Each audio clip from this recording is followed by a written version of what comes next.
चलिए अब हम डिस्कस करेंगे मैक्लॉरेंस थ्योरम। आज मैक्लॉरेंस थ्योरम की सबसे पहले हम स्टेटमेंट पढ़ के उसे समझते हैं, फिर प्रूफ करेंगे उसका। थ्योरम की स्टेटमेंट है, if a function f x is differentiable any number of times and can be expanded in a convergent series of terms of positive integral powers of x, then f x की value उसके सारे के सारी powers में differentiation में किस तरीके से लिखी जाती है, F not plus F X, ये इसके सारे डेरिवेटिव्स हैं। तो F not plus x F dash zero या F dash naught X square upon 2 factorial, फिर X cube upon 3 factorial and so on up to the nth term X N upon N factorial, और इसमें इसका nth derivative लगा हुआ है F N zero. ठीक है, तो हमें इसका प्रूफ करना है। तो प्रूफ के लिए हम सबसे पहले फंक्शन ले लेते हैं, मान लेते हैं एफ एक फंक्शन है, F is equal to A naught plus A one X plus A two X square plus A three X cube and so on up to N A N X raise to power N, where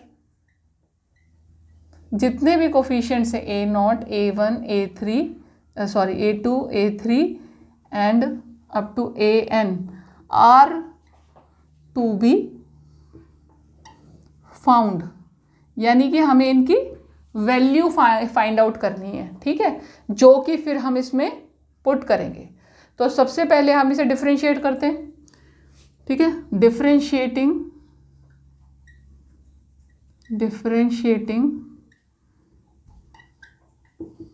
f with respect to x। ठीक है, तो ये क्या बन जाएगा, f dash x। ये function जो है इसे आप लिख सकते हो एफ एक्स, फंक्शन x का फंक्शन है। ठीक है, f डैश x क्या हो जाएगा, सबसे पहले तो इसमें से a नॉट गायब हो जाएगा, बाकी के फंक्शंस में क्या हो जाएगा, a1 x हट जाएगा, a2 में से क्या आ जाएगा 2a2 x प्लस a3 वाले में क्या आएगा 3a3 x square plus and so on, यहाँ पर आ जाएगा n x raise to power n minus one. ठीक है, अब इसमें सेकंड करें, सेकंड डेरिवेटिव निकालो इसका। सेकंड डेरिवेटिव में क्या होगा, इसमें अब a1 भी गायब हो जाएगा। अब हमारे पास क्या बचेगा 2a2 और फिर x भी इसका गायब हो जाएगा। ये आ गया 2a2 प्लस 3, अब 3 तो पहले था ही था कोफिशिएंट, x स्क्वायर का भी बन जाएगा ना आपके पास में, ये आ गया 2a3 x plus so on, यहाँ पर क्या आएगा n इंटू में n minus one x raise to power n minus two हो जाएगा, सॉरी ए एन तो बीच में लिखा ही नहीं, ये हो जाएगा A N X raise to power n minus two हो जाएगा। ठीक है, थर्ड निकाला हमने, थर्ड निकाला फंक्शन, इसी तरीके से हम निकालते जाएंगे। अब इसमें क्या है, ये भी गायब हो जाएगा, ज़ीरो हो जाएगा। ठीक है, इसके पास क्या आ जाएगा 3 2 1 और x चला गया, a3 रह गया। ठीक है, और लास्ट वाले के पास n इंटू में n माइनस वन इंटू में n माइनस टू एंड ये an x raise to power n minus three. ठीक है, ये इसी तरह से हमने 2 3 निकाल दिए ना, इसी तरह से हम चलते जाएंगे एंड सो ऑन, और हमने निकाल दिया एफ एन, x निकाल रहे हैं हम अभी, इसमें ज़ीरो की वैल्यू बाद में निकालेंगे, पहले x निकाल रहे हैं। ठीक है, अब nth टर्म तक आते आते क्या होगा, देखो फर्स्ट टर्म में पहली टर्म गायब हो गई फर्स्ट डेरिवेटिव में, सेकंड में सेकंड डेरिवेटिव में सेकंड टर्म गायब हो गई, थर्ड में थर्ड गायब हो गई and so on, nth term तक आते आते आपके पास में लास्ट वाली टर्म बच जाएगी केवल। और ये जितनी आप डिफरेंशिएट कर रहे हो उतनी टर्म्स आपके पास यहाँ पे आ रही है, n into n minus one into n minus two. Third differentiation में आपके पास 3 टर्म्स थी, अब nth डिफरेंशिएशन पे आपके पास कितनी टर्म होंगी, n टर्म्स आ जाएंगी ना, n into n minus one, n minus two and so on करके आप कहाँ तक पहुँचोगे, 1 तक पहुँच जाओगे ना, लास्ट में 3 2 1 हो जाएगा आपका, ठीक है। और x की वैल्यू क्या बन जाएगी, 0 बन जाएगी, x is to power n minus n हो जाएगा तो 0 हो जाएगी ना, 1 हो जाएगा, ठीक है। और बचेगा क्या, an बचेगा। इस तरीके से आपके पास में ये सारी टर्म्स आ गई। इसे आप फैक्टोरियल n लिख सकते हो, है ना, इस तरीके से लिख सकते हो आप।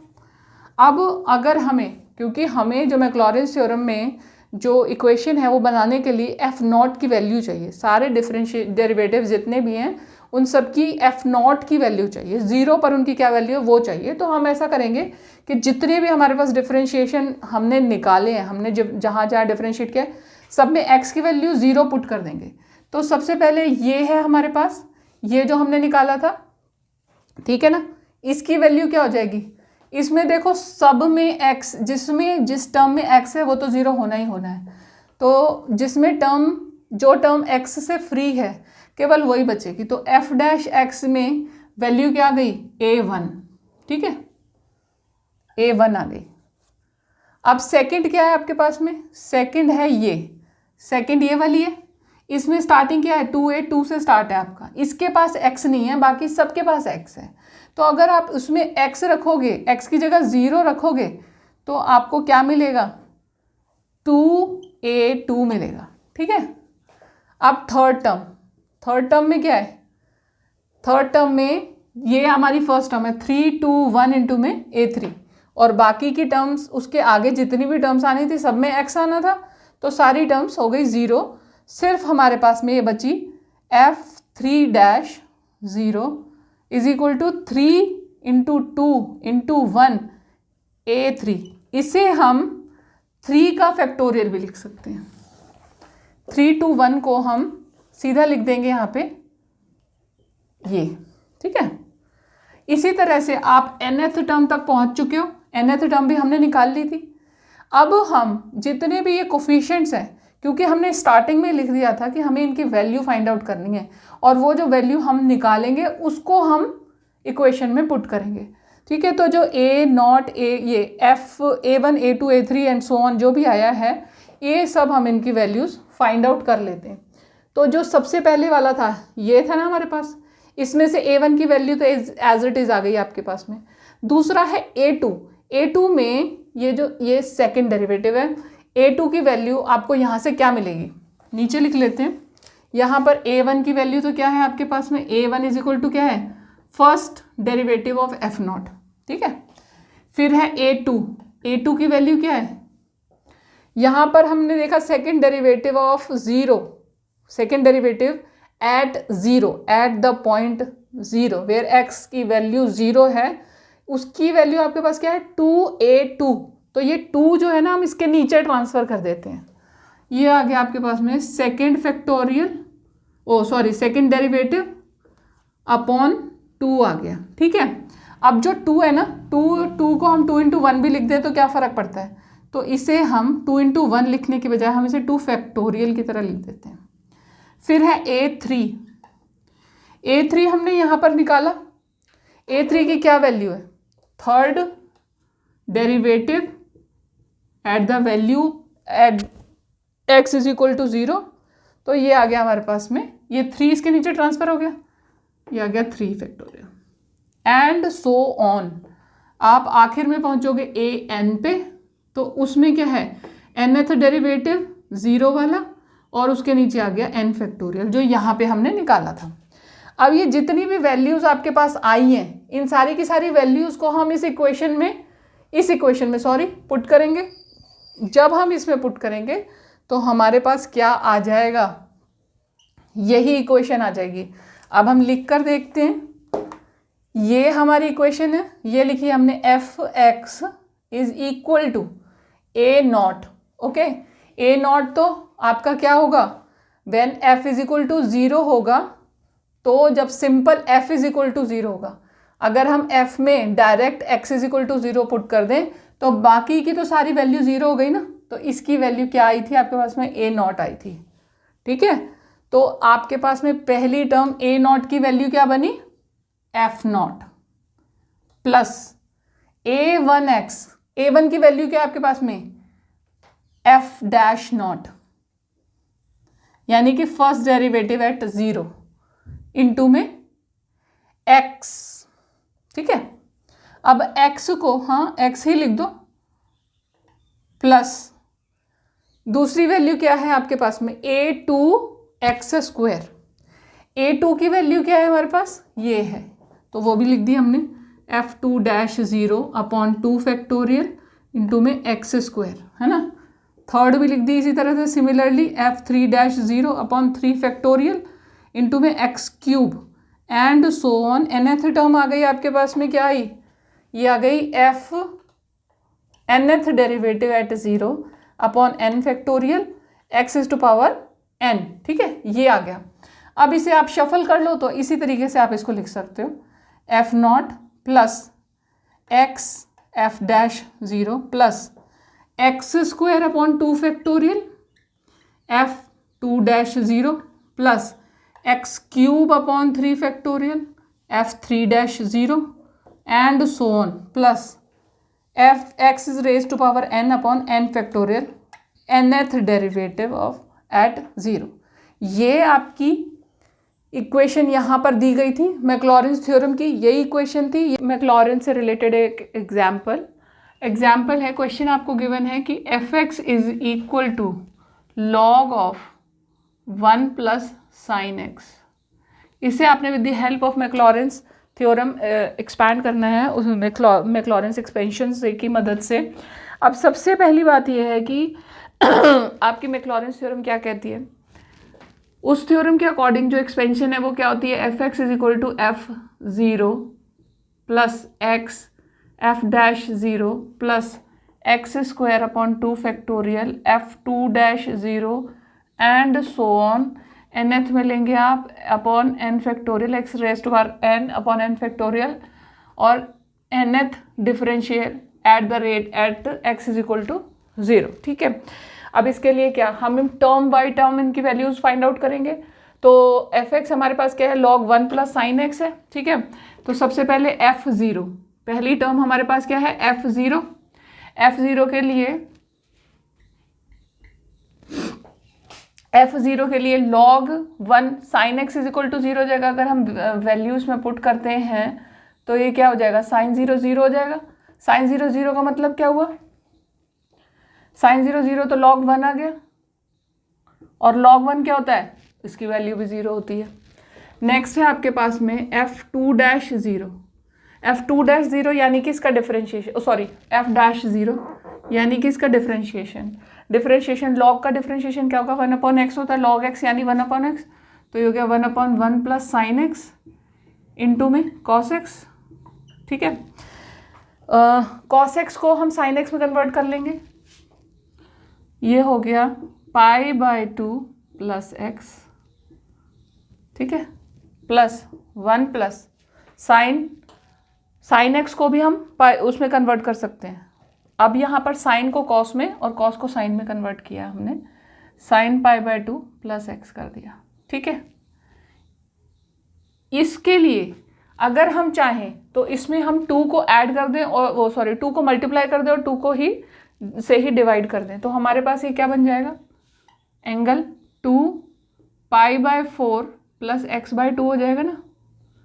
सिमिलरली नीचे भी हमारे पास यही हो जाएगा। ठीक है, तो ये क्या आ जाएगा,